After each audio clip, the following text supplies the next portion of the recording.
Hello students, आज हमारा BST MCQ का सीरीज नंबर 2 होने जा रहा है। इससे पहले वाले वीडियो में हम लोगों ने सेट 1 को पूरा कंप्लीट 60 क्वेश्चन डिस्कस किया था और आज हम लोग एमसीक्यू का सेट 2 को डिस्कस करने जा रहे हैं। इसके अंदर भी सेम पैटर्न होगा जो हम लोग के प्रीवियस वीडियो में था। इसके अंदर आपका सेक्शन ए है, सेक्शन बी है, सेक्शन सी है।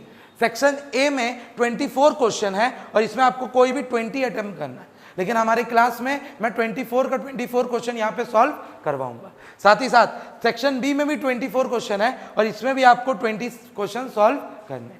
सेक्शन सी में 12 क्वेश्चन है, लेकिन आपको सिर्फ 10 क्वेश्चन सॉल्व करने। तो चलिए इसको हम लोग स्टार्ट करते हैं। हम लोग को जो पहला सेक्शन होने जा रहा है वो डायरेक्ट एमसीक्यू होता है। पहला सेक्शन कौन सा होता है हमारा? Direct MCQ. और डायरेक्ट एमसीक्यू में सबसे पहला क्वेश्चन आप लोग मेरे साथ पढ़िए। पहला क्वेश्चन क्या बोल रहा है? What contribute to the, क्या बोला? What contribute to the elimination of complexity of large scale organization? Large scale organisation में बहुत सारा कॉम्प्लेक्स प्रोसेस होता है। लार्ज स्केल ऑर्गेनाइजेशन में बहुत सारा कॉम्प्लेक्स प्रोसेस होता है, तो उसको एलिमिनेट करने में कौन हेल्प करेगा? पहला प्लानिंग, दूसरा कंट्रोलिंग, तीसरा डायरेक्टिंग, तीसरा कोऑर्डिनेशन।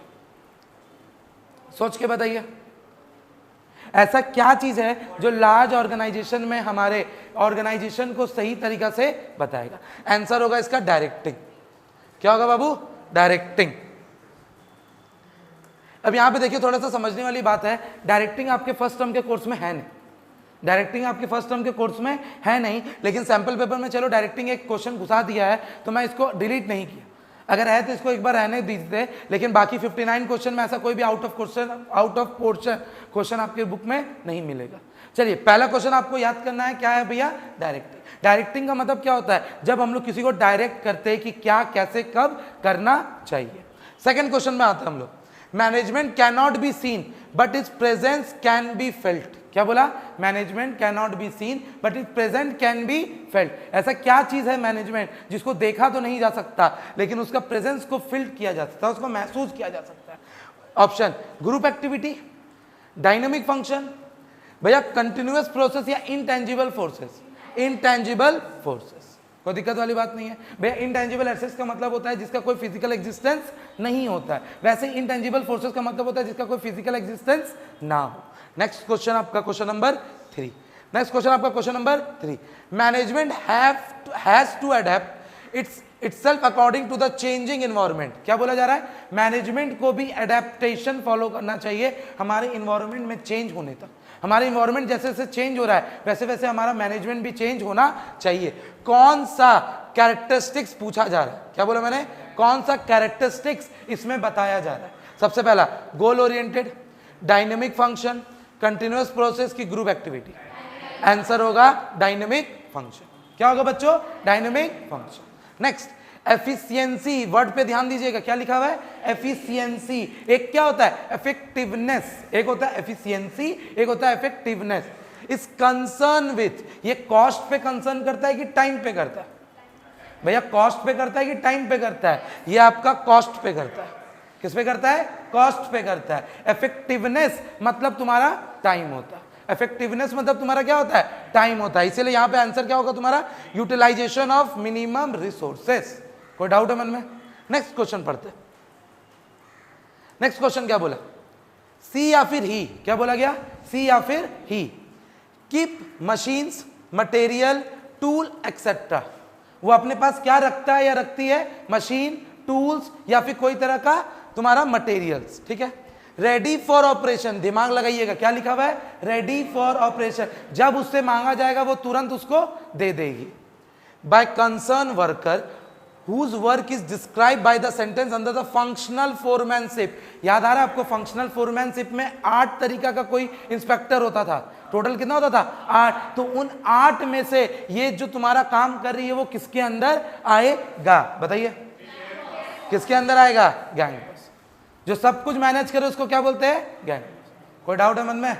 किसी बच्चे को दिक्कत? Next question, on what basis the principle of management were derived। क्या बोला गया? चैप्टर 2 आपका किसके ऊपर बेस्ड है? अगर मैं इस क्वेश्चन को बोलूं तो चैप्टर 2 आपका किसके ऊपर बेस्ड है? क्वेश्चन सबसे पहला, in the field of business, क्या वो सिर्फ फील्ड बिजनेस के बारे में बताता है? क्या प्रिंसिपल जितने भी थे वो सिर्फ और सिर्फ बिजनेस के बारे में बताया? अच्छा, both business and non business field, business के बारे में तो बताया और नॉन बिजनेस के बारे में भी बताया। नॉन बिजनेस का मतलब भैया, नॉन बिजनेस का मतलब कस्टमर, तुम्हारे इंप्लॉइज का क्या रिलेशन हुआ? भैया नॉन बिजनेस का मतलब तो इंप्लॉइज हो गया। नेक्स्ट क्या बोल रहा है इसमें? नेक्स्ट क्या बोल रहा है? None of the above. क्या बोल रहा है? None of the above. ना बिजनेस के लिए बताया, ना तुम्हारा नॉन बिजनेस के लिए बताया। और तीसरा, in the non business field. इसका आंसर क्या होना चाहिए आपके हिसाब से? इसका आंसर क्या होगा एबीसीडी में? बी। इसका आंसर क्या होगा? बी। बाबू बी का मतलब क्या हो गया कि बिजनेस के लिए भी बताया और नॉन बिजनेस के लिए भी बताया। अच्छा, मेरे को एक प्रिंसिपल ऐसा बताओ जो नॉन बिजनेस को डिनोट करता है। मेरे को एक ऐसा प्रिंसिपल बताओ, वेदर फेयोल, वेदर टेलर, सिर्फ एक ऐसा बिजनेस वो बता दो प्रिंसिपल जिससे मैं ये बता सकूं कि हमारा ऑर्गेनाइजेशन वर्कर के बारे में भी कुछ सोचता है। कौन वाला? टेन्योर वाला। और कोई? कुछ और? सही है। और इनोवेशन, इनोवेटिव। अच्छा हाँ ठीक है, इनोवेटिव और इक्विटी, ये बहुत अच्छा एग्जांपल था। इक्विटी में हम लोग यही सीखे थे ना कि भैया किसी का भी रंग, रूप, लंबाई और क्या फिर उसके कास्ट या मेल फीमेल होने की वजह से हम लोग उसको डिस्क्रिमिनेट नहीं करते। कोई डाउट मन में? क्वेश्चन नंबर 7 पे आते हैं। फंक्शनल फोरमैनशिप, क्या बोल दिया? Functional foremanship is the extension of which of the following principle. भैया ऐसा कौन सा प्रिंसिपल का एक्सटेंशन है? एक्सटेंशन का मतलब पता आपको? बताइए क्या भैया? सब जैसे delegation is a extension of decentralisation, delegation is a extension of decentralisation. Decentralisation पहले आया, उसके बाद डेलीगेशन आया। वैसे ही भैया कौन पहले आया कौन बाद में आया? ऑप्शन डिवीजन ऑफ वर्क, भैया डिसिप्लिन। तीसरा, subordination of individual interest to the general interest. और आंसर लास्ट है तुम्हारा स्पिरिट डी कॉर्प्स। अब देखो बहुत सारा बच्चा लोग क्या गलती करेगा एमसीक्यू में बताते हैं। अब मान लो एग्जाम्पल के रूप में बताते हैं, मान लो बी आंसर, मान लो क्या है? B answer. तो बच्चा क्या लिख के आएगा? Option number B. Option number B गलत हो जाएगा। बाबू नीचे देखिए, ऑप्शन ये है आपका। क्या बोला मैंने? ऑप्शन ये है आपका।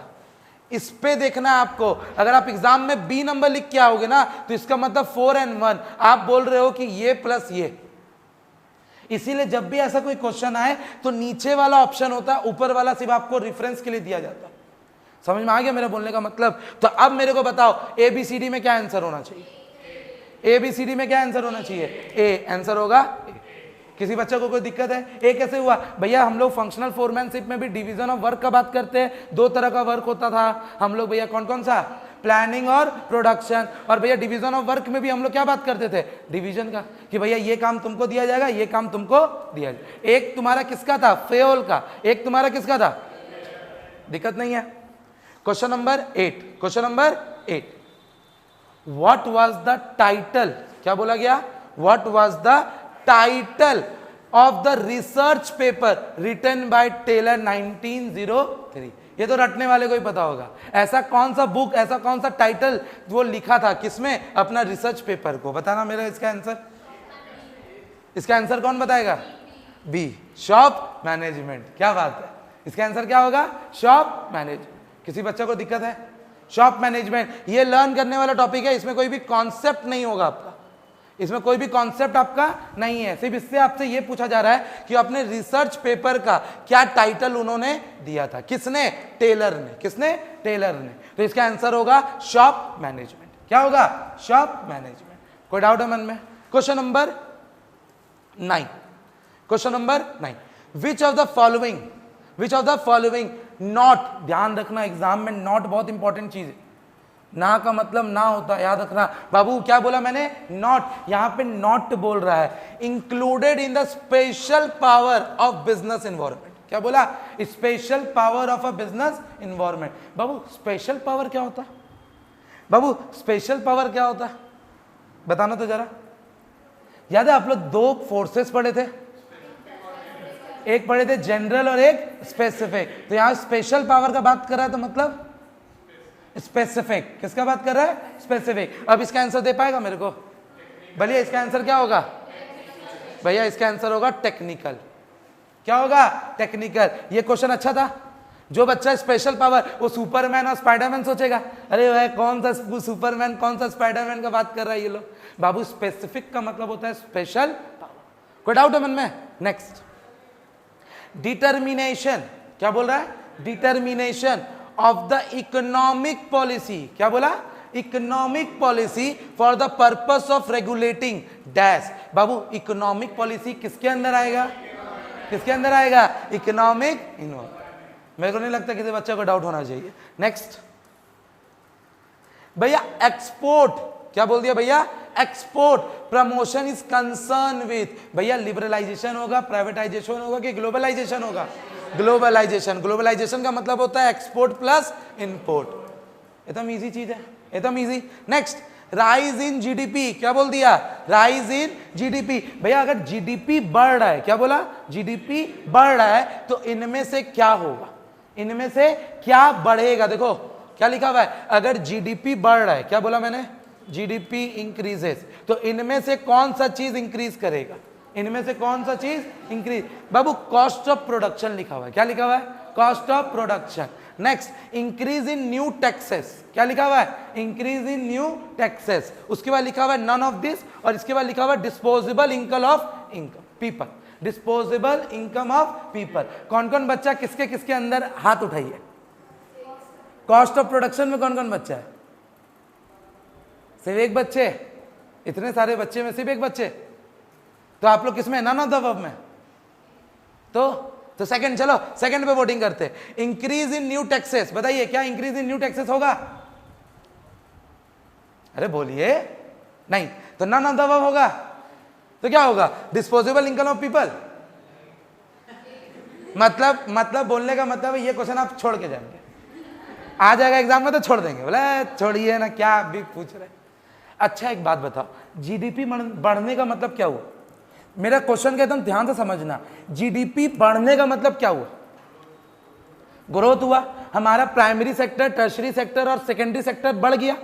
हमारा ग्रोथ हुआ तो हम लोग पैसा बढ़ा देंगे। मेरा ग्रोथ हुआ तो मैं पैसा बढ़ा दूंगा। मान के चलो मेरा ट्यूशन फी है 1000 रुपया। मेरा ट्यूशन फी कितना है? 1000। उनमें मैं 100 बच्चे पढ़ा रहा हूँ। कितना बच्चा पढ़ा रहा हूँ? 100 बच्चा। अगर मेरे पास 50 बच्चा और आ जाता है कि सर हमको भी एडमिशन लेना है, मेरे को भी एडमिशन लेना है, तो मैं उनको एक बात बताओ, कॉस्ट मैं उनको 900 में पढ़ाऊंगा कि 1200 में पढ़ाने लगूंगा? 900 में पढ़ाऊंगा कि 1200 में पढ़ाऊंगा? 900। अगर मेरा तरक्की हो रहा है तो मैं पैसे को बढ़ाऊंगा कि घटाऊंगा? यहां क्या लिखा हुआ? कॉस्ट ऑफ प्रोडक्शन में तुम लोग बोलता बढ़ जाएगा। मतलब जो बोला, तो पहला वाला आंसर तो नहीं होगा। नन ऑफ द अबव तो होता ही नहीं है, बहुत मुश्किल से होता है, तो उसको एक बार और साइड करते हैं। ठीक है, अब क्या बचा? Increase in new taxes. क्या बोला? Increase in new taxes. जब मैं समझना, स्टोरी समझना, मेरे पास पहले 50 बच्चे थे। कितने बच्चे थे? 50 बच्चे। तो मैं आपको पंखा का फैसिलिटी देता था, फ्री पानी का फैसिलिटी देता था, ठीक है, और एक दो चीज का मान लो और भी फैसिलिटी देता था। आज मेरे पास 500 बच्चे हो गए। आज मेरे पास कितने बच्चे हो गए? 500। तो मैं पानी का पैसा लेने लगूंगा, मैं तुमको पंखा का पैसा लेने लगूंगा। मैं क्या बोलूंगा? वॉशरूम जाएगा 2-2 रुपए रख के जाएगा, ऐसा कुछ। तो एक बात बताओ, अगर आपका तरक्की होगा तो सरकार टैक्सेस कम करेगा कि टैक्सेस को बढ़ा देगा? अरे सरकार आपका टैक्सेस को बढ़ा देगा कि टैक्सेस को कम करेगा? कम ना करेगा, क्योंकि सरकार के पास ऑलरेडी जीडीपी के माध्यम से पैसा आ रहा है। तो बाबू ये वाला भी आंसर नहीं होगा। बचा क्या? Disposable income of people. अब आप लोग बताइए डिस्पोजेबल का मतलब क्या होता है? इकोनॉमिक्स में हाथ तंग लग रहा है आपका? हमें इकोनॉमिक्स में हाथ तंग है क्या आपका? डिस्पोजेबल इनकम का एक और नाम होता है पर कैपिटा इनकम, कि हर इंसान के पास कितना रुपया है। अगर आपका जीडीपी बढ़ रहा है तो इंडिया का पैसा बढ़ रहा है, और इंडिया का पैसा बढ़ रहा है तो आपके पॉकेट में भी तो पैसा आ रहा है। अरे आ रहा है कि नहीं हो रहा है? समझ में आ रहा है मेरी बात को? तो इसका आंसर बहुत ही अच्छा था। इसका आंसर क्या हो जाएगा बच्चों? डी। क्या होगा? D. Done. Next question. Question देखना अभी। प्लानिंग मीन्स, क्या पूछ दिया? Planning means arranging the resources. क्या बोला गया? Arranging the. नूडल्स वाला एग्जांपल समझना, याद करना मेरा नूडल्स वाला एग्जांपल। याद है? भूख लगा था, नूडल्स खाना था, बावर्ची को लेके आए थे, कुछ याद है आपको? भैया क्या बोला? Arranging of resources. Thinking in advance. क्या बोला? Thinking in advance, appointment the right person, appointment the right person और मॉनिटरिंग द एक्टिविटी। अब देखो आंसर तो आपको पता चल गया होगा, नो डाउट। कौन सा आंसर होगा बाबू? थिंकिंग इन एडवांस, इसका आंसर होना चाहिए बी। आंसर क्या होना चाहिए? बी। लेकिन क्वेश्चन यहां रुकता नहीं है, क्वेश्चन यहां रुकता नहीं है। मेरे को बताओ अरेंजिंग द रिसोर्सेस कौन सा फंक्शन है? अरेंजिंग द रिसोर्सेस कौन सा फंक्शन है? ऑर्गेनाइजिंग। क्या है? Organising. Done done. Appointment the right person, बावर्ची को रखना किसको बोलेंगे? स्टाफिंग। और बावर्ची को जब हम लोग डायरेक्शन देते थे तो क्या बोलते थे? डायरेक्ट। याद आ रहा है? हर एक लेक्चर का हर एक लाइन इंपॉर्टेंट था। कंप्लीट है ये वाला? चलिए नेक्स्ट। नेक्स्ट बाबू देखो क्वेश्चन क्या बोलता है? Planning is deciding in advance. क्या बोला? Planning is deciding in advance what to do. क्या? What to do, when to do and who is to be do it. भैया क्या करना है, कैसे करना है, किसके द्वारा करना, ये तो हमें भी पता है भैया, लेकिन अब इसको लिखा कौन है? इसको लिखा कौन है ये बताइए। किसी बच्चे को मालूम हो? कोई बच्चा रटा हो? मैं पढ़ाया हूं इसको। कॉन्स एंड और डोनाल्ड, बहुत भयंकर नाम। पता नहीं, मैं तो सिर्फ एक ही चीज सोचता हूं कि माँ बाप नाम सोचता क्या है, ऐसा नाम रखेंगे जो कोई नहीं बोल पाए। मतलब सोचो इसके पापा दुकान से आते होंगे, बेटा कौन, बेटा क्या लिखा हुआ है? Koontz and O'Donnell. छोड़ो यार। Next question, question number 15। क्या बोला? क्वेश्चन नंबर 15। ध्यान इधर।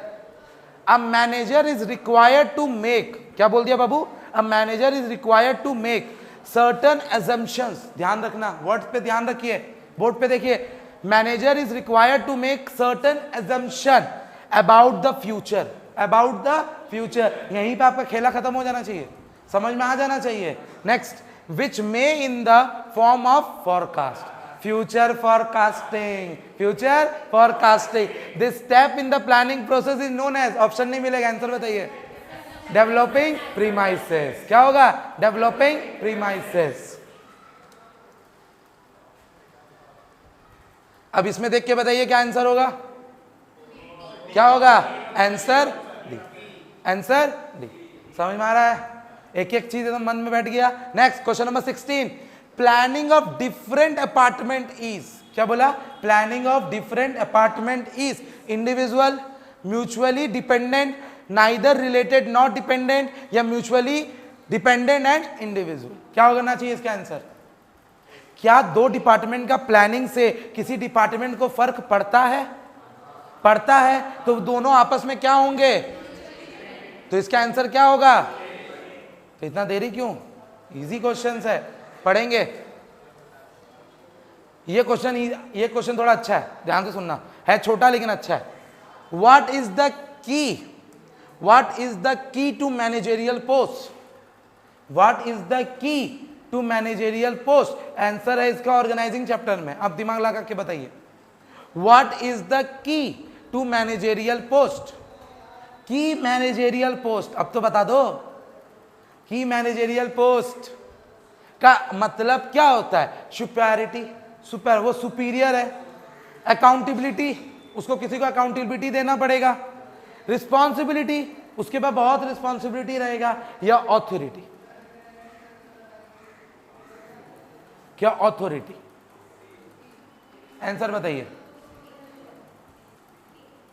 ए, किसी बच्चे से ए आ रहा है, किसी बच्चे से बी आ रहा है, किसी बच्चे से सी आ रहा है। डी बोलो, डी बोलो, कोई तो बोलो। डी। देखा? एक बात बताओ, एक बात बताओ, वो वाला ये वाला शो देखता था तुम लोग? शो देखता था? कौन वाला? स्टार प्लस में एक शो आता है, ये है मोहब्बतें, आता था मैं भी। रमन भल्ला बोल के कोई एक शो है, तो वो क्या था? सीईओ था। क्या था? CEO, chief executive officer. क्या उसको काम करते हुए कभी देखा था तुम लोग? किसी भाषण झाड़ते हुए देखा था? भैया सिर्फ पावर दिखाते हुए देखा था ना। तो भैया इसीलिए इसका आंसर क्या होगा? समझ में आया मेरी बात को? अब तुम लोग बोलेगा भैया अब एग्जाम में रमन भल्ला तो नहीं सोचेंगे। मैं एक बात बता देता हूँ, रिलायंस के जो मालिक है उनके पास ऑथोरिटी ज्यादा है कि रिस्पॉन्सिबिलिटी? ऑथोरिटी, उनके पास ज्यादा ऑथोरिटी है। अगर वो चाहे तो अपना बिजनेस बंद कर सकते, अरे भैया उनके बाद रिस्पॉन्सिबिलिटी आया, मान के चलो उनके ऊपर रिस्पॉन्सिबिलिटी है, लेकिन रिस्पॉन्सिबिलिटी से ऊपर तो ऑथोरिटी है। अरे भैया मेरा रिस्पॉन्सिबिलिटी है कि एमसीक्यू सॉल्व कराओ, मेरे को गुस्सा आया मैं बंद कर सकता हूं कि नहीं? तो रिस्पॉन्सिबिलिटी बड़ा कि ऑथोरिटी? तो इसीलिए इसका आंसर क्या होगा? कॉन्सेप्ट क्लैरिटी है? अरे है concept clarity. Next question number 80, span of management क्या बोला गया? Span of management is defined as, क्या बोला गया? Is defined as. भैया स्पैन ऑफ मैनेजमेंट को हम लोग कैसे डिफाइन करते हैं? The number of employee as superior can manage, the number of employee a superior can manage, the number of employee in a division, the number of employee in a division, the level of management, क्या बोला गया? the levels of management and the number of employee in a department। अब इसका answer कौन बच्चा बताएगा? थोड़ा टेढ़ा दिमाग जिसका होगा ना वो बता देगा, और जो एकदम सीधा सीधा सोचेगा वो नहीं बता पाएगा। जब ये एमसीक्यू में देख रहा था तो ये क्वेश्चन मेरे से बना नहीं था, इसका आंसर मेरे से बना नहीं था। सी का क्या आंसर है? सी आंसर ओनली वन, हाँ राइट है इसका आंसर। गुड, वाह, मैं अपने आप से खुश हूं। चलो सोचो सोचो, बढ़िया है। क्वेश्चन नंबर 19, क्वेश्चन नंबर 19, मैं क्या बोला? क्वेश्चन नंबर 19। क्वेश्चन नंबर 19 में तुम्हारा क्या है? डिसेंट्रलाइजेशन इज, क्या बोला गया? Decentralisation is selected dispersal of authority, selected dispersal of authority, authority to be retained by the top level. ये तो होगा ही नहीं हट, पहले लाइन पढ़ के समझ में गया कि टॉप लेवल सारा ऑथोरिटी खुद के पास रखता है, ऐसा तो नहीं होता डिसेंट्रलाइजेशन में। Transfer of responsibility to the lower level without authority, ये भी क्या लिख दिया? हमेशा मैं क्या समझाया हूं? ऑथोरिटी इक्वल्स टू, लास्ट में क्या बोलता है? Dispersal of authority to the subordinate within the prescribe limit. तो इसका आंसर बताइए क्या होना चाहिए? इसका आंसर क्या होना चाहिए देख के बताइए। इसका आंसर बी, 4 and 1। इसका आंसर 4 and 1। इसका आंसर होगा सी, क्योंकि लास्ट वाला जो है वो है डेलीगेशन। लास्ट वाला क्या है बाबू? डेलीगेशन। पूछ क्या रहा है? डिसेंट्रलाइजेशन। आप लोग क्वेश्चन में डिसेंट्रलाइजेशन की जगह डेलीगेशन सोच ली। याद रखना, विद इन द, क्या बोला गया? With in the prescribe limit, मतलब ऑथोरिटी और रिस्पॉन्सिबिलिटी जब सेम होता है वो किसका केस होता है? तुम्हारा डेलीगेशन प्रोसेस का। याद आ रहा है? डेलीगेशन के अंदर 3 यूनिट आता है, ऑथोरिटी, रिस्पॉन्सिबिलिटी, अकाउंटेबिलिटी। और डिसेंट्रलाइजेशन के लिए ऐसा कोई केस नहीं। याद आ गया? अरे क्लिक किया दिमाग, इसीलिए इसका आंसर क्या होगा? ओनली 1। एग्जाम में यही सब क्वेश्चन फंसाता है, एग्जाम में और कोई क्वेश्चन नहीं फंसाएगा, आपको यही सब क्वेश्चन फंसा देगा। Question number 20, which of the following is not part of the organising process? Which of the following which of the part is not a part of the organising process? सबसे पहला division of work, assignment of responsibility, specialisation, और तुम्हारा क्या बोलते हैं? Establishing a reporting. बाबू इसमें से कौन सा आंसर होना चाहिए तुम लोग के हिसाब से? आंसर बी होना चाहिए, स्पेशलाइजेशन बोल के कुछ भी नहीं। याद है इसका फॉर्मूला मैंने दिया था? आइडिया, बस आइडिया का स्पेलिंग याद रखना, IDAE, identification, departmentalisation, A for assignment और E फॉर स्टैब्लिशमेंट। कोई दिक्कत है? याद रहेगा? नेक्स्ट, डैश डेवलप रिलेशनशिप, क्या बोला गया? डैश डेवलप रिलेशनशिप, क्या ऐसा है जो रिलेशनशिप बनाता है? Personal self. Next, next question number 22, link with customer, क्या बोला गया? Link with customer is the advantage of the tool of a promotion. भैया कस्टमर से लिंक किस में बैठाते हैं? भैया कस्टमर में लिंक किससे बैठाते हैं? इसमें सब बच्चा रॉन्ग करेगा। एडवर्टाइजमेंट और एडवर्टाइजमेंट और बोलिए बोलिए बोलिए, नहीं बोलेंगे? भैया इसका आंसर होगा पर्सनल सेलिंग। क्या होगा? Personal selling. अब बहुत सारे बच्चों का मन में होगा पब्लिक रिलेशन आएगा। याद रखना किसी भी पब्लिक रिलेशन में कस्टमर से डायरेक्टली बात नहीं किया जाता, कस्टमर से डायरेक्टली बात नहीं किया जाता है, और कोई भी प्रश्न पब्लिक रिलेशन में अपना प्रोडक्ट का बड़ाई नहीं किया जाता। मैं हमेशा तुम लोगों को समझाया हूं, पब्लिक रिलेशन में टाटा जी टाटा का एक हॉस्पिटल बनाते हैं, टाटा का एक क्या बनाते हैं, हॉस्पिटल, एक स्कूल बनाते हैं, जिससे उनका कंपनी चर्चा में आ जाता है, सेमिनार कराते हैं। वो कभी बोलते हैं कि मेरा तुम खरीद लो सामान, बोलते हैं क्या? कस्टमर तुमको गाड़ी चाहिए क्या, कभी भी टाटा जी टीवी में आके बोले अरे मेरा गाड़ी का एक तो नया मॉडल निकला है टाटा नेक्सा, खरीद लो ना एक बार, कभी बोले आज तक? तो लिंक बना क्या उन लोग के साथ? नहीं। वो लोग क्या करते हैं, सेमिनार कराते हैं, स्पीचेस वगैरह कराते हैं, सोशल सर्विस करते हैं, जिससे कस्टमर उनके कंपनी को जानता है। समझ में आ गया मेरी बात को? कोई दिक्कत है इसमें?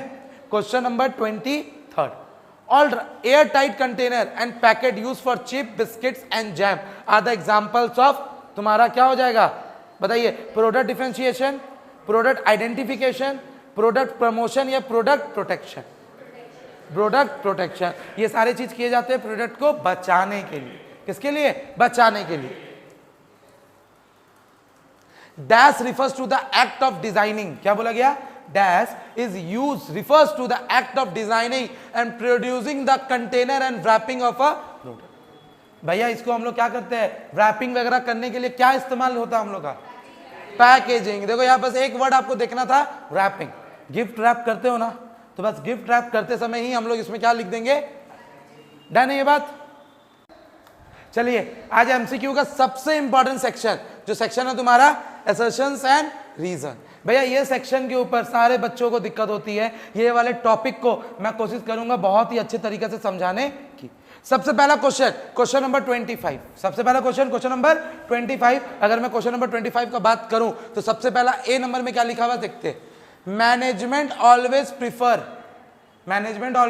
Preferred those workers that insist on the achievement of goals both effectively and efficiently। क्या मैनेजमेंट को ऐसे वर्कर चाहिए जो एफिशिएंसी के साथ साथ इफेक्टिवनेस भी लगाए? चाहिए, मतलब ए नंबर तो कर, एक नंबर तो कर। Effectiveness focus on achieving and result, therefore it is more important that efficiency. मतलब बोला जा रहा है कि इफेक्टिवनेस ज्यादा इंपॉर्टेंट है किसके मुकाबले? एफिशिएंसी के। क्या ये सही है? क्या ये सही है? तो इसका आंसर होगा A is true but R is. बच्चा को कॉन्सेप्ट समझ में आया? इसमें कोई डाउट था किसी को? Question number 26, question number 26, question number 26 बोलता है coordination emphasis the unifying the effort of different individual. Coordination आपको मदद करता है आपके रिलेशन को सुधारने के लिए। कोऑर्डिनेशन आपको मदद करता है आपके एफर्ट्स को अच्छा बनाने के लिए, आपका एफर्ट्स को 100% एप्लीकेबल बनाने के लिए। क्या ये सही है कि गलत? सही है, मतलब ए तो सही। कॉन्फ्लिक्टिंग एफर्ट्स में cause damage to the organisation. अगर ऑर्गेनाइजेशन में कॉन्फ्लिक्ट होगा तो क्या आपके ऑर्गेनाइजेशन को डैमेज होगा? बताइए, होगा बाबू। और कॉन्फ्लिक्ट क्यों होगा? कॉन्फ्लिक्ट क्यों होगा? क्योंकि कोऑर्डिनेशन नहीं होगा। क्या आपस में लिंक है दोनों? अरे क्या आपस में लिंक है दोनों? भैया इसी के बारे में दूसरा लाइन में बोल रहा है क्या? तो इसका आंसर क्या होना चाहिए? बोलिए, दिक्कत तो नहीं है? आगे बढ़ सकते हैं हम लोग। Next, special association. Special association have been established for all professional and every professional have to get himself registered with the respective association। बहुत सारे एसोसिएशंस बने, बहुत सारे ऐसे तुम्हारे वो बने हैं, क्या बोलते हैं, ऑर्गेनाइजेशन, जिसमें हम लोग को मालूम है कि ऑफिशियल्स और प्रोफेशनल्स को रजिस्टर करना पड़ता है। IIM, Calcutta management academy, CMA, समझ में आ रहा है तुम लोग को? तो क्या ऐसा ऑफिशियल एसोसिएशन बना है? अरे बना है, हाँ या ना? बना है। तो इसको हम लोग क्या बोलेंगे? Correct. Second, currently it is legally compulsory. क्या बोलता है? Legally compulsory for all the manager to get themselves registered within the all India management, तुम्हारा एसोसिएशन AIMA। मतलब अगर आप मैनेजर के पोस्ट में है तो आपको रजिस्टर्ड होना पड़ेगा। क्या ऐसा जरूरी है? क्या ऐसा जरूरी है? अगर आप मैनेजर हो तो आपको रजिस्टर्ड होना पड़ेगा, बिना रजिस्टर्ड क्या मैनेजर नहीं बन सकते? बन सकते हैं कि नहीं? नट्टू काका बना है कि नहीं बेटा? मतलब पहला सही, दूसरा मतलब answer C, answer C. Question number 28, question number 28 क्या बोलता है भैया? Top level management mainly consider, क्या लिखा है? Mainly consider concentrate on the planning and organizing. क्या top management planning and organizing करता है सिर्फ? क्या top level management planning and organizing करता है? पढ़ाया हूं मैं आपको, करता है भैया। प्लानिंग ऑर्गेनाइजिंग तो करता है, स्टाफिंग तो मिडिल वाला करता है, कोई दिक्कत नहीं है। मतलब पहला वाला तो करेक्ट। दूसरा, top level management, top level managers do not required coordination. Top level को कोऑर्डिनेशन करने की जरूरत नहीं है। क्या ऐसा होगा? क्या ऐसा होगा भैया? कोऑर्डिनेशन सबको करना पड़ता है कि किसी किसी को नहीं करना पड़ता? सबको करना पड़ता है। मतलब आर इज फॉल्स, मतलब आंसर सी, मतलब आंसर सी। डन, डाउट नहीं है, दिक्कत नहीं है। Question number 29, question number 29, Taylor suggested a minimum 8 specialist supervise and give order to the worker. क्या बोला गया? क्या टेलर ने 8 क्लर्क को रखने बोले थे? क्या टेलर ने 8 फोरमैन को रखने बोले थे? अरे टेलर ने फंक्शनल फोरमैन में कितने बोले थे? 8 बोले थे। तो पहला सही है कि गलत? रीजन पढ़ते हैं फिर हम लोग। अब उसमें से रूट क्लर्क, क्या बोला गया? उसमें से route clerk is responsible for giving the general instruction necessary to carry on the job in the specific manner. मतलब रूट क्लर्क क्या जनरल इंस्ट्रक्शन देता था? क्या रूट क्लर्क जनरल इंस्ट्रक्शन देता था? नहीं देता था। रूट के बारे में देता था, उसके ऑर्गेनाइजेशनल ऑब्जेक्टिव के बारे में देता था। तो इसका आंसर क्या होगा? इसका आंसर क्या होगा? कोई डाउट? नेक्स्ट क्वेश्चन हमारा क्वेश्चन नंबर 30। नेक्स्ट क्वेश्चन हमारा 30 क्या है भैया? क्वेश्चन नंबर 30 में क्या है भैया? One of the major contribution of FW Taylor is the piece rate system. क्या भैया पीस रेट सिस्टम टेलर के द्वारा है? तो वो अच्छा कंट्रीब्यूशन है, तभी तो बुक में है। कंट्रीब्यूशन नहीं होता तो बुक में नहीं। It has also published various book and research paper on the industrial organization and marriage। क्या वो उसने और भी बहुत सारे किए? लेकिन एक बात बताओ, क्या ये पहला वाला से मिलता जुलता आ रहा है? क्या उसको सेटिस्फाई कर रहा है? क्या पीस रेस के सिस्टम में बात किया गया है कि उसके अलग जीवन के बारे में बात किया गया? तो भैया आंसर क्या होगा? Both A and R are correct, but R is not a correct explanation of A। भैया R करेक्ट एक्सप्लेनेशन नहीं। समझ में आ रहा है? इसका आंसर क्या होगा? Question number 31। क्वेश्चन नंबर 31 में क्या बोलता है समझिए? Rule of thumb emphasis on the making decision based on the institution and experience of the manager भैया क्या रूल ऑफ थंब में हम लोग मैनेजर के एक्सपीरियंस के अनुसार काम करते हैं कि नहीं करते? क्या रूल ऑफ थंब में हम लोग मैनेजर के अनुसार काम करते हैं? मतलब ए नंबर तो सही। साइंटिफिक मेथड्स, क्या बोला? Scientific method must be replaced by the rule of thumb. सही है भैया? क्या सही है ना? गलत। आंसर क्या होगा? आंसर क्या हो जाएगा? समझ में आ गया? देखो एसर्शंस एंड रीजन में आप अपने दिल के बारे में सोचोगे। समझ में आया? कि दिमाग का इस्तेमाल कम कीजिएगा, दिल के बारे में ज्यादा कीजिएगा कि भैया क्या हो सकता है और क्या नहीं हो सकता। कोई दिक्कत? आगे क्वेश्चन नंबर 32 में आते हैं। क्वेश्चन नंबर 32 में बोलता है authority and responsibility need not to be always in balance. इसका आंसर क्या हो जाएगा? पढ़ना ही नहीं है। एक बार गलती हो गया तो पढ़ना ही नहीं। Question number 33 opportunity are always beneficial to the business enterprise. Opportunity is always beneficial to the business. सही है भाई, सही है ना। अच्छा, opportunity help in the growth and expansion of the business activity. क्या अपॉर्चुनिटी से एक्टिविटी मिलेगा? और ये क्या दोनों अपॉर्चुनिटी के बारे में बात हो रहा है? हो रहा है भैया।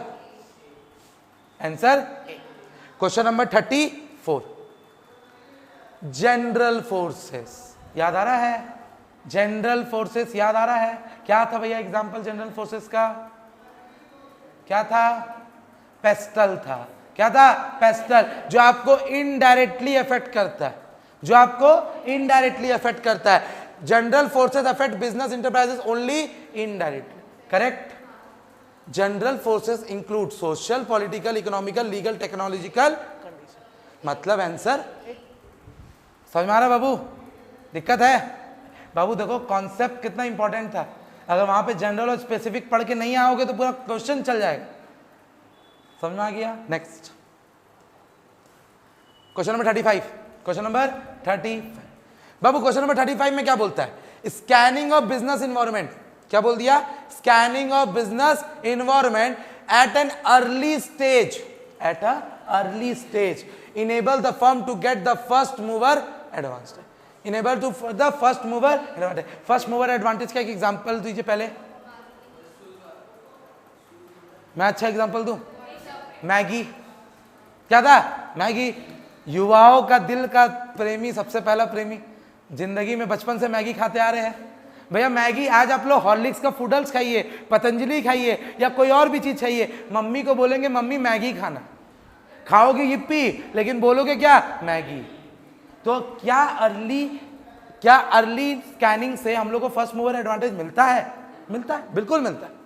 Bye scanning of business environment before the competitor, businesses can trace the opportunity earlier then capture the biggest share in the market. बताइए तो इसका आंसर क्या? स्कैनिंग करने से आपको एक कंपिटेटिव एज मिलता है क्या? क्या आपको कंपिटेटिव एज मिलता है? और भैया ये भी स्कैनिंग के ऊपर है, ये भी तुम्हारा किसके ऊपर है? तो इसका आंसर क्या होना चाहिए? A. Both A and R is correct and A fulfil the condition of R. R fulfil the condition of A. दिक्कत नहीं है, आगे बढ़ ले। Question number 36, social environment. क्या बोला बाबू? Social environment. सोशल इन्वायरमेंट का एग्जांपल याद आ रहा है आपको? Salman Khan. Salman Khan is saved by belief and custom of a business. भैया क्या हमारे भावनाओं से जुड़ा? क्या सोशल इन्वायरमेंट हमारे भावनाओं से जुड़ा हुआ है? हाँ या ना? हाँ। क्यों सलमान खान को फॉलो करते हो? क्योंकि पसंद है तब ना। अरे भैया पसंद है तब ना, अगर पसंद नहीं होता तो हम लोग उसको फॉलो नहीं करते। Next, demand for reservation. क्या समझिए इस बात को? Demand for reservation of job for minorities and women is a example of social dimension of the business environment. क्या इसमें कस्टम का बात किया गया है क्या बाबू? क्या इसमें कस्टम्स का बात किया गया है? नहीं किया गया है। याद रखिए, इसमें कस्टम का बात नहीं किया गया है, इसमें सोशल इन्वायरमेंट का बात किया गया है और इसमें सोशल डायमेंशन का बात किया गया है। सोशल इन्वायरमेंट बड़ा होता है और सोशल डायमेंशन छोटा होता है। तो इसका आंसर क्या हो जाएगा? दोनों सही तो है लेकिन दोनों एक दूसरे को फुलफिल नहीं करते। Question number 37, planning is done solely by the top level management. Planning सिर्फ मैनेजमेंट टॉप लेवल करता है, बाकी कोई करता ही नहीं। क्या लगता है? क्या मैनेजमेंट में सिर्फ टॉप लेवल करता है, मिडिल लेवल और लो लेवल प्लानिंग नहीं करता? मतलब आंसर पहला वाला गलत, मतलब आंसर डी सही। बोलो समझ में आ गया? Question number 38। Question number 38। Question number 38 आपका क्या बोलता है समझिएगा? Deciding what to do, deciding what to do, how to do and when is to be do is a planning. अरे भैया deciding what to do, how to do and when to do is planning, हाँ या ना? अरे क्या करना है, कब करना है, कैसे करना है, प्लानिंग होता है। ओ भाई साहब, हाँ प्लानिंग होता है। उसके बाद प्लानिंग ब्रिज, इधर समझिए, planning bridge the gap between where we are standing today and where we want to reach. क्या प्लानिंग हमारे इस चीज को फुलफिल करता है? करता है। इसका आंसर होगा सीबीएसई में इसका आंसर बी मारा है। सीबीएसई में इसका आंसर बी मारा है, लेकिन मैं एज अ टीचर आपको इसका आंसर ए मारने बोलूं। समझ में आया? अब एग्जाम में हमको भी समझ में नहीं आ रहा, अब एग्जाम में क्या डालना हमको भी नहीं पता। मैं दोनों बता दे रहा हूं, इसका राइट आंसर किसी भी दुनिया के कभी भी किसी से पूछना, इसका आंसर ए होगा। यही सैंपल पेपर अपने स्कूल के टीचरों को भेजना, ठीक है, और अपने स्कूल के टीचर से यही बता रहा हूं, यही सैंपल पेपर होना चाहिए, और पूरा ऊपर सुधराना क्लासेस लिखा हुआ होना चाहिए। और इससे पूछिएगा 38 का आंसर। मैं इसका आंसर ए मानता हूं, तो मैं एज अ टीचर मैं आपको बता सकता हूं ए होगा, लेकिन पता नहीं सीबीएसई वाले मेरे से भी तेज है, तो वहां पे आंसर बी है, तो मैं कुछ बोल नहीं सकता। अब आप रिस्क 50-50 रिस्क खेल के आइएगा, ठीक है, कोई दिक्कत? नेक्स्ट क्वेश्चन नंबर 30, बहुत इजी है। Planning is futuristic function. Planning is a futuristic function. Planning never done in a past. भैया बताइए मेरे बात को। Planning is never done in the past, सही है, लेकिन क्या ये एक दूसरे को सेटिस्फाई कर रहा है? क्या ये एक दूसरे को सेटिस्फाई कर रहा है? हाँ या ना? हाँ या ना? हाँ कर रहा है। ये भी फ्यूचर का बात कर रहा है, और नेवर डन का मतलब पास्ट में नहीं करेंगे, मतलब फ्यूचर में करेंगे। इसका आंसर यहां पे इसलिए क्या हो जाएगा? ए। क्या हो जाएगा? भैया वहां पे पास्ट, यहां फ्यूचर, दोनों एक दूसरे को सेटिस्फाई कर। यही सब में आप लोग गलती करोगे। लगेगा अरे दोनों सही है, लेकिन क्या इसको कर रहा है कि नहीं कर रहा है? सोचिए बाबू, एक बार बता, फ्यूचरिस्टिक तो पहले में लिख दिया फ्यूचर, और नेवर डन इन पास्ट का मतलब तो फ्यूचर हो गया, घुमा के लिख दिया। समझ में आ रहा मेरी बात को? कोई दिक्कत? कोई दिक्कत? Question number 40। Question number 40। Question number 40 क्या बोलता है देखते हैं। क्वेश्चन नंबर 40 क्या बोलता है देखते हैं। Planning leads to rigidity. क्या प्लानिंग रिजिडिटी करता है? करता है। रिडक्शन इन क्रिएटिविटी करता है, मतलब ए तो सही है। Planning reduce the chance of duplication of work. कैसा होता है? Planning reduces the chances of overlapping या डुप्लीकेशन ऑफ वर्क। ऐसा होता है। ऊपर वाला दिया है डिमेरिट्स, नीचे वाला दिया है मेरिट्स। इसका आंसर क्या होना चाहिए आपके हिसाब से? अब दोनों है तो सही, लेकिन दोनों आपस में मिल नहीं रहे। ऊपर वाला डिसएडवांटेज है, नीचे वाला क्या है? एडवांटेज। तो आंसर क्या होगा? Done. Done. Question number 41। Question number 41। Question number 41 अगर मैं बात करूं तो principle of absoluteness of accountability से the accountability can neither be shared nor be delegated. क्या बोला गया कि ऑथोरिटी कभी भी बांटा नहीं जा सकता, सॉरी अकाउंटेबिलिटी कभी भी बांटा नहीं जा सकता, ना कि डेलीगेट किया जा सकता। मैं आपको पढ़ाया हूं ये लाइन कि ऑथोरिटी और responsibility can be delegated, but accountability can neither be delegated nor be shared. अगर मेरे को जवाब देना है तो मेरे को ही देना पड़ेगा, मतलब पहला वाला तो सही। Next, in formal organisation authority rises from an individual position of formal structure। ऊपर में बात कर रहा है अकाउंटेबिलिटी का, नीचे में बात कर रहा है ऑथोरिटी का, तो क्या ये दोनों होगा? नहीं होगा। अरे बताइए इसका आंसर बताइए सर जी। इसका आंसर होगा सी, सॉरी इसका आंसर होगा सी। बोल के सी में ए में मार दिया। इसका आंसर होगा सी। कोई दिक्कत? सी मतलब पहला वाला सही है, दूसरा वाला गलत। पहला वाला सही है, दूसरा वाला गलत। डन। कोई दिक्कत? कोई मन में दिक्कत हो रही है? समझने में डाउट हो रहा है? चलो कुछ क्वेश्चन और बचा हुआ है ये वाला का। बाबू, organizing lead to effective administration, है ना? Organizing lead to effective administration, correct है ये चीज। नेक्स्ट,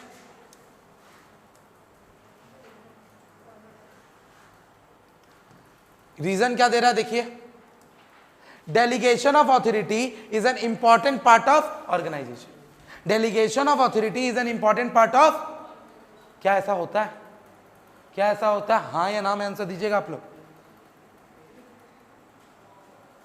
हाँ भैया, डेलीगेशन ऑर्गेनाइजेशन के अंदर डेलीगेशन होता है कि नहीं होता है? होता है। दोनों बात सही है, लेकिन क्या एक दूसरे को सेटिस्फाई कर रहा है? वो एडमिनिस्ट्रेशन का बात कर रहा है, यहाँ पे डिवीजन ऑफ वर्क का बात हो रहा है। इसका आंसर क्या होगा? क्या होगा? बी। नेक्स्ट क्वेश्चन है हमारा क्वेश्चन नंबर 43। क्वेश्चन नंबर 43 का देखो क्या लिखा हुआ है, responsibility can not fully delegated. क्या रिस्पॉन्सिबिलिटी पूरा डेलीगेट हो सकता है? क्या रिस्पॉन्सिबिलिटी पूरा डेलीगेट हो सकता है? नहीं, कुछ हिस्सा टॉप लेवल को अपने पास रखना पड़ेगा भैया। मतलब ये करेक्ट लिखा हुआ है। Authority can easily B delegated. क्या ऑथोरिटी आसानी से डेलीगेट हो जाता है? हाँ भाई, हो जाता है। देने के लिए करना है क्या? तुमको ऑथोरिटी देना, हो गया। मतलब ये और ये दोनों आपस को मैच भी कर रहा है और दोनों करेक्ट भी है। इसके लिए इसका आंसर क्या होगा? दोनों डेलीगेशन प्रोसेस का है ना, तो मैच कर रहा है कि नहीं कर रहा है? कर रहा है। Question number 44। क्वेश्चन नंबर 44 बोलता है decentralisation is more significant that delegation. Correct है। डिसेंट्रलाइजेशन ज्यादा बड़ा है किससे? डेलीगेशन से। Decentralisation is one time decision. Decentralisation is one time decision. Decentralization is one-time decision and policy matter, but delegation is a routine function. क्या decentralisation एक बार करना पड़ता है और डिसेंट्रलाइजेशन और डेलीगेशन हर बार करना पड़ता है? क्या डिसेंट्रलाइजेशन एक बार करना पड़ता है, डेलीगेशन हर बार करना पड़ता है? हाँ, ये दोनों करेक्ट है। टॉपिक ये उठता है, क्या ये एक दूसरे के ऊपर डिपेंडेंट है, एक दूसरे को सेटिस्फाई कर रहा है? यहां पे भी डिसेंट्रलाइजेशन का बात हो रहा है, यहां पे भी डिसेंट्रलाइजेशन का बात हो रहा है। इसीलिए आंसर क्या होगा? क्या हो जाएगा बाबू? ए। अब क्वेश्चन नंबर हम लोग कौन सा पढ़ेंगे? 45। क्या पढ़ेंगे? 45। 45 क्या बोलता है समझना। Market research help in identifying the need of the customer. क्या मार्केटिंग रिसर्च आइडेंटिफाई करने में हेल्प करता है? बिल्कुल करता है। और स्वॉट analysis is perform to conduct the market research. क्या स्वॉट एनालिसिस मार्केट रिसर्च में हेल्प करता है? ये भी करता है। लेकिन क्या ये एक दूसरा को सेटिस्फाई कर रहा है? क्या ये एक दूसरे को सेटिस्फाई कर रहा है? नहीं, तो इसका आंसर होगा बी। आंसर क्या होगा? B. Question number 46। Question number 46। Question number 46 तुम्हारा मार्केटिंग चैप्टर का है। क्वेश्चन नंबर 46 तुम्हारा मार्केटिंग चैप्टर का है। क्या है देखते? Societal concept of marketing management. Societal, last वाला गांजा दारू याद आ रहा है आपको? Focus on customer satisfaction with in the tradition of society. Customer को सेटिस्फाई तो करना है, लेकिन सोसाइटी के बारे में सोचते हुए। क्या ये सही है? क्या ये सही है? सही। Societal marketing concept is much beyond the marketing concept. क्या वो बहुत ही beyond, societal concept beyond marketing concept है? मतलब ज्यादा इंपॉर्टेंट क्या है? सोसाइटल की मार्केटिंग, मार्केट कौन से? सोसाइटल। तो वो बियॉन्ड हुआ कि नहीं हुआ? हुआ। लेकिन क्या ये एक दूसरा को सेटिस्फाई कर रहा है? तो आंसर क्या होगा? क्या होगा? बोलो। मार्केटिंग तुम मार्केटिंग सोसाइटी के हिसाब से करते हो। तुम मार्केटिंग सोसाइटी के हिसाब से किया जाता है। मार्केटिंग सोसाइटी मार्केटिंग के हिसाब से नहीं चलता है। समझ में आया मेरी बात को? तो बड़ा कौन? Question number 47। Question number 47। Question number 47 आपका है chapter 11 marketing. Brand name should be easy to pronounce. क्या brand name easy to pronounce है? हाँ, ये brand name easy to pronounce है। Next, the customer will hesitate to demand product that are different to pronounce. That are different to pronounce. बाबू, अगर हमारा customer, अगर हमारा ब्रांड नेम ज्यादा अच्छा हो जाए, क्या बोले, अगर हम लोग बहुत ज्यादा हार्ड लगे, तो क्या कस्टमर उसको पसंद करेंगे? क्या उसको कस्टमर पसंद करेंगे? तो बाबू, क्या ये दोनों सही है? क्या ये दोनों ब्रांड के ऊपर लिखा हुआ है? लिखा हुआ है। नेक्स्ट क्वेश्चन हमारा क्वेश्चन नंबर 48। क्वेश्चन नंबर 48 में क्या बोलता है देखिए, personal selling involve face to face interaction. क्या पर्सनल इन्वॉल्व करता है फेस टू फेस? हाँ भैया करता है। मतलब पहला वाला तो सही हो गया। दूसरा, personal selling is completely based on the customer satisfaction. तभी कर देगा जब उसको कस्टमर को सेटिस्फैक्शन होगा। तो इसका आंसर क्या होगा? क्या होगा? दोनों एक दूसरे को सेटिस्फाई भी कर रहा है।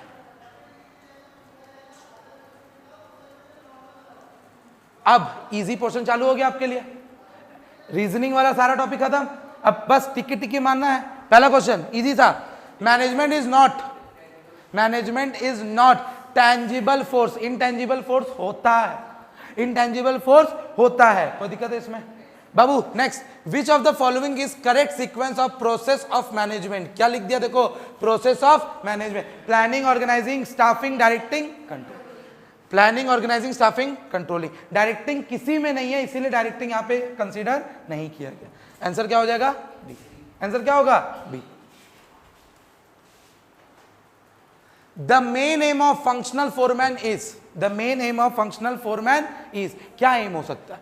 To separate the planning function from execution function. Planning function को एग्जीक्यूशन फंक्शन से अलग करना, ठीक है? To separate the top level management for chief executive officer, correct है?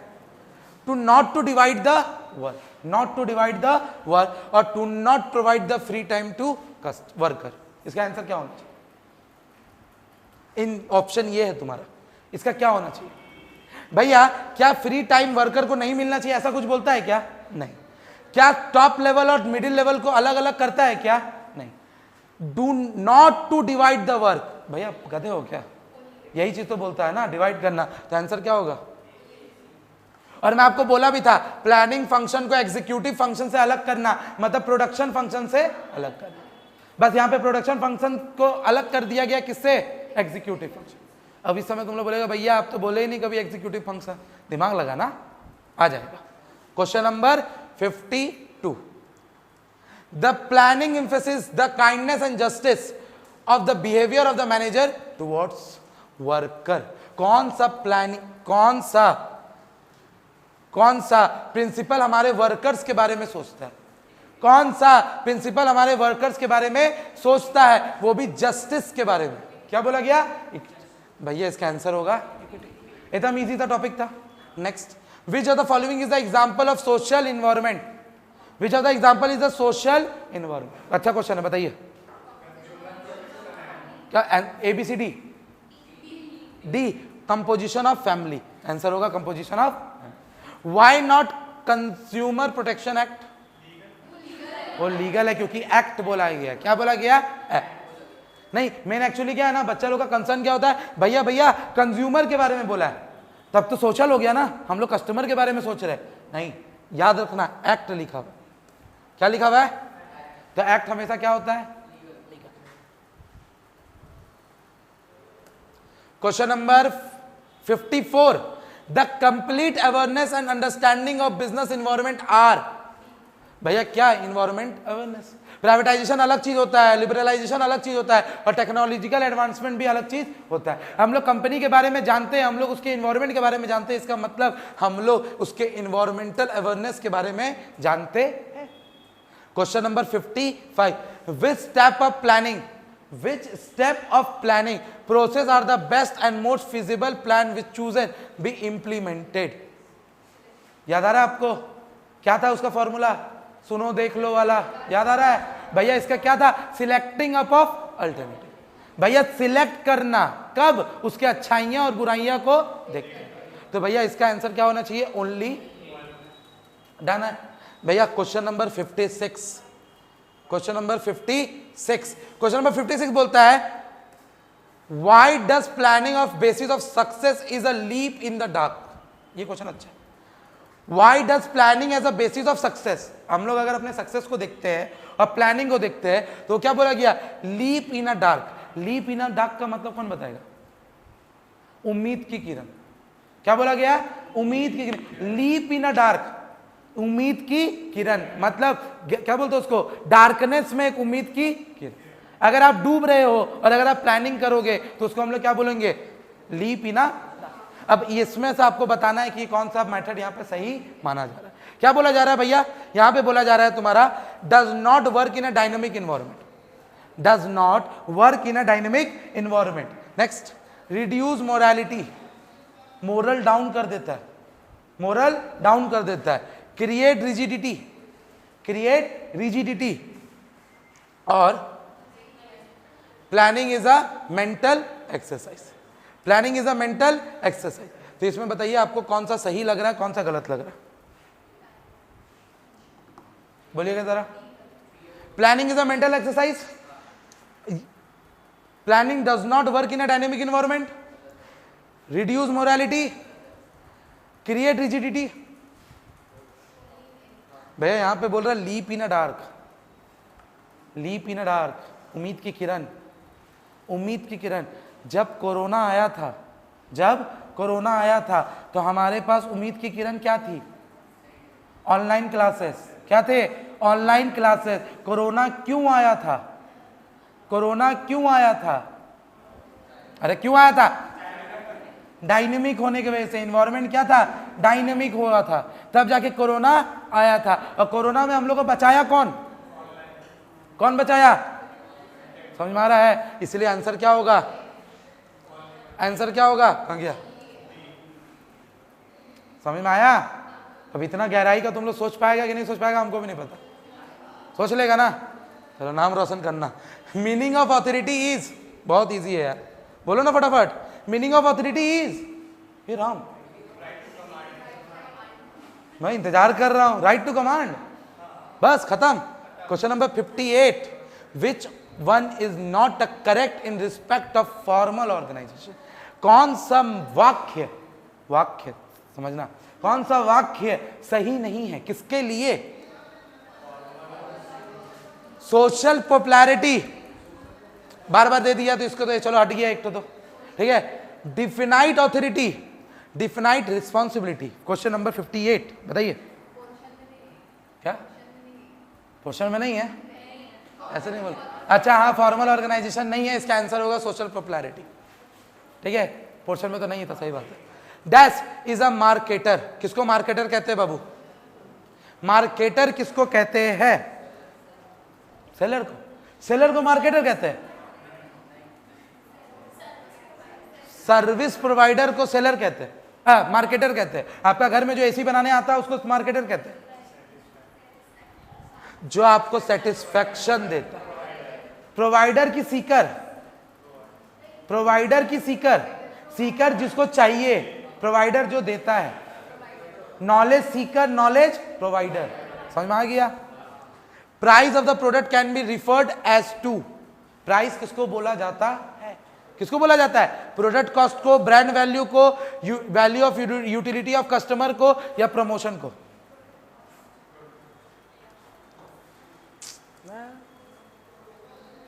बाबू प्राइस किसको बोला जाता है? बताइए मेरे साथ। प्रोडक्ट कॉस्ट को, ब्रांड वैल्यू को, यूटिलिटी ऑफ कस्टमर को, या फिर प्रमोशनल कॉस्ट को?